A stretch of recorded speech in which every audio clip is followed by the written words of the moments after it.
than they used to. Nearly one-third of radio ads for alcoholic beverages are aired when the listening audience is mostly teens. Promotional efforts for Alco Pops, alcoholic beverage mixed with fruit juice or other flavoring, and wine are most often broadcast on the radio, and teenage girls are likely to be listening.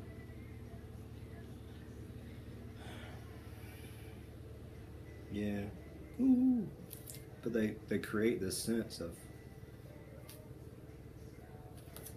you're not going to have fun unless you got a beer in your hand or a delightful Diet Coke. Wouldn't it be interesting to make a script for a beer commercial where, I mean, they have these sort of be responsible, but they want you to buy their product.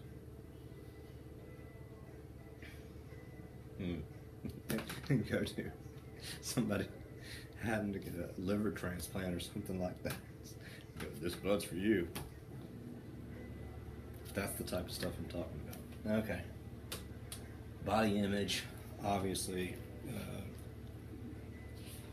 We pathologize the human body, which is basically the idea that making natural functions seem weird and unnatural, and so we got to fix them.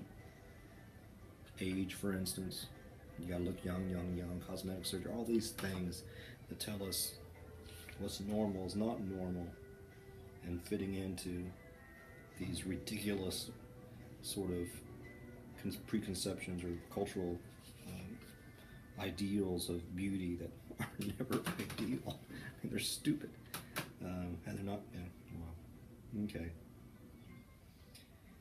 Got all the health effects, bulimia, all sorts of different stuff. We got,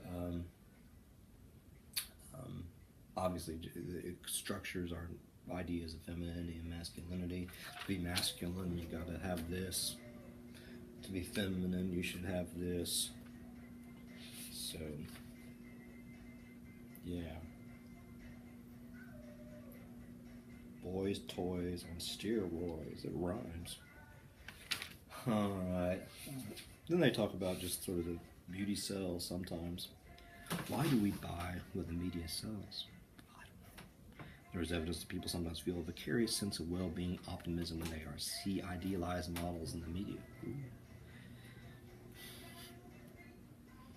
I don't look like that, but I can buy that product and smell like her. Did you know that USC's football coach, Will Muschamp, has a new fragrance? It's called Muschamp. Smell like a winner. Smell like a gamecock. Oh, don't get me started. Okay. Seeing a pretty person activates thoughts of goodness. That's why people always act so good around me. Which extends to our evaluations of other things. Okay. So lots of stuff here. What is beautiful? Question mark. Look in the mirror. Okay. News is stupid. Yeah. New studies suggest that vaccines don't cause autism. You think? People are stupid.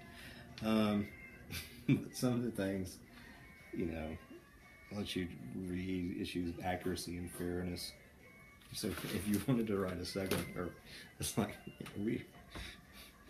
this is not real. We are over generalizing something. Blah blah blah blah blah.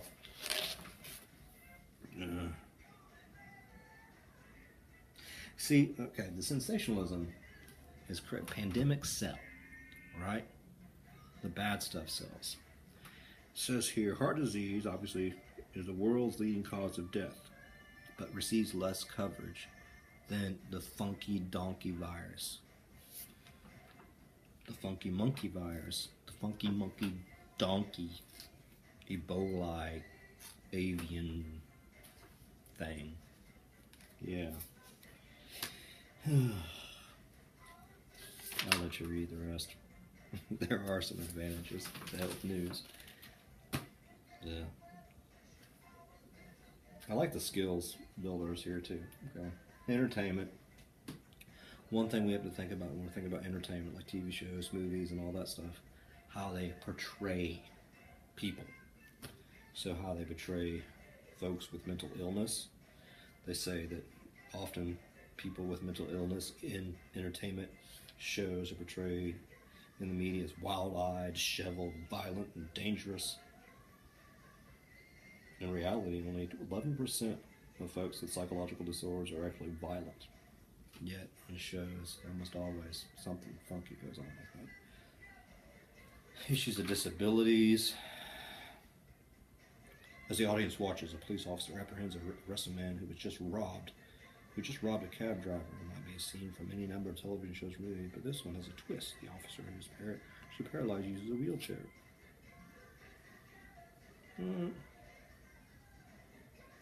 Now it shapes how we see things.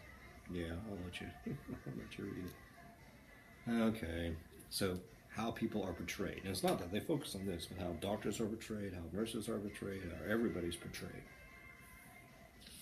Then portrayals of health-related behaviors.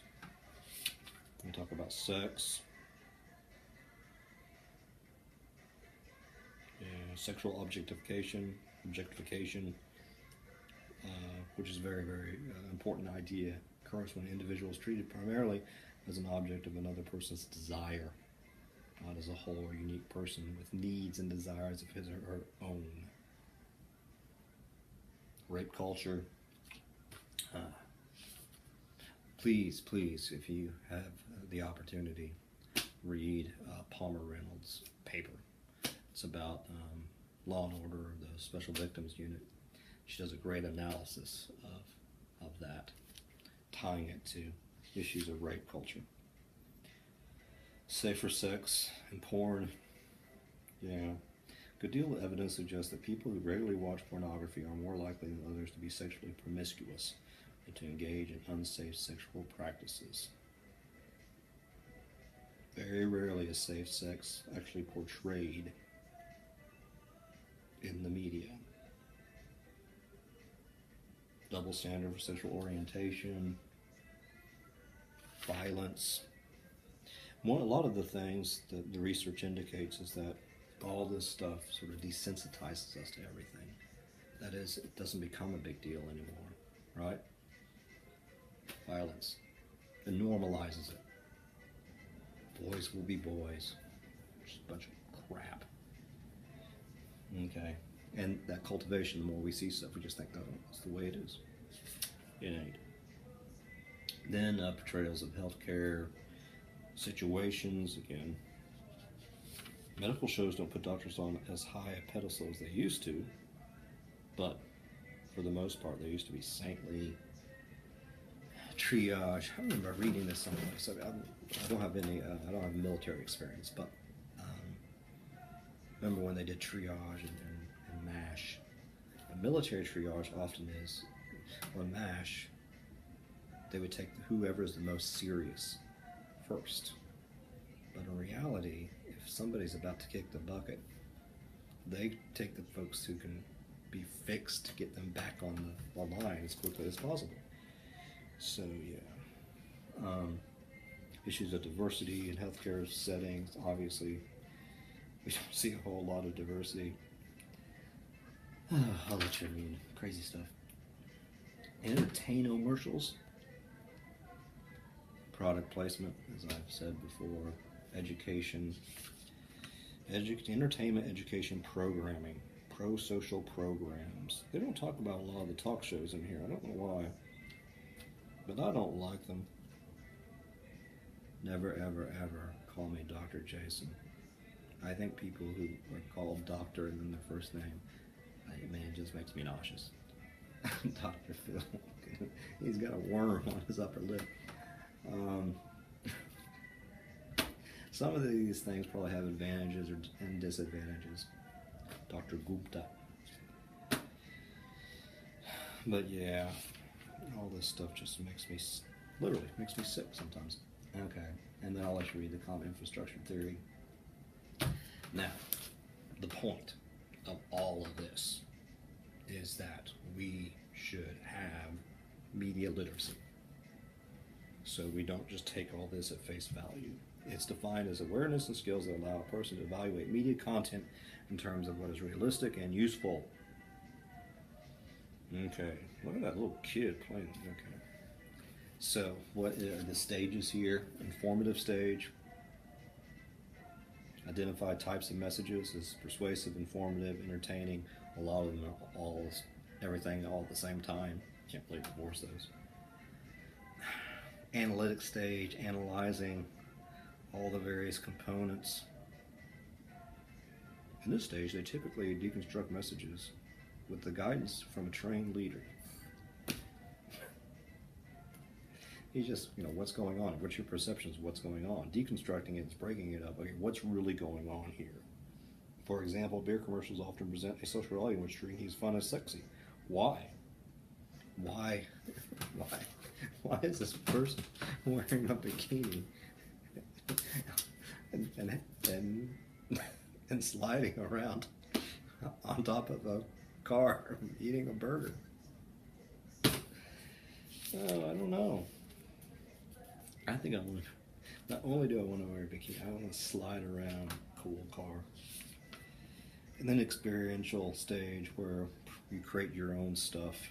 For instance, they have designing a ad for don't smoke. I'll let you read about parental mediation. But so, in a sense, what you're doing, and the whole point of this third big assignment is for you to sort of enact media literacy by doing this experiential stage stuff. You are writing your own script that sort of assumes the informative stage, the analytic stage, and the deconstructing stage, because you are going meta. And meta makes it better. I'm going to leave it right there, drop the mic.